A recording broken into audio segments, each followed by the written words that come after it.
I do a type of hypnosis where I speak to my clients' higher selves, and I want to share with you something that I learned in a session today, and I think everyone will find it useful. And it's the missing piece to most of our problems, or what we perceive to be problems in our lives.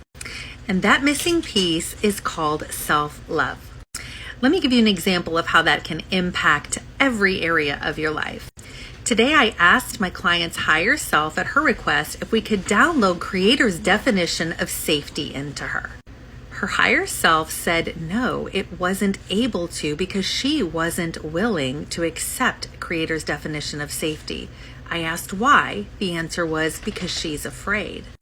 I said, afraid of what? The answer was afraid of other people letting her down and hurting her again. I asked, so does she expect other people to be perfect and never hurt her or let her down? And the answer was yes. And I said, why would she expect something like that? And the answer was because she doesn't trust herself.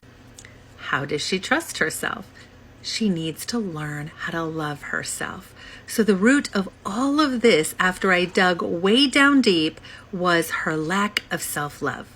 See, sometimes the answer might seem to be something completely different, and it takes quite a bit of digging to get to the actual root cause. If you don't know the root, you can't deal with it. You can't pull it up, and you can't heal it.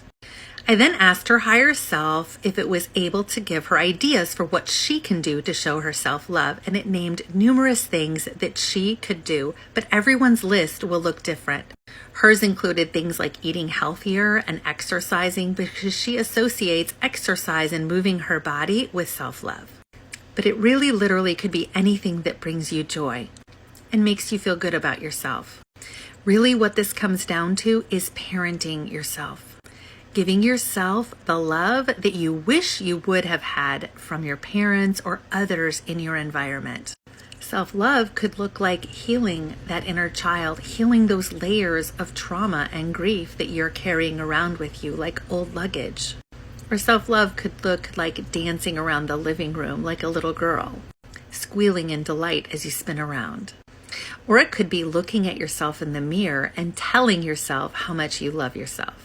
And the analogy I gave my client was, imagine a bike tire and there's that hub in the center and you have all these spokes that go out.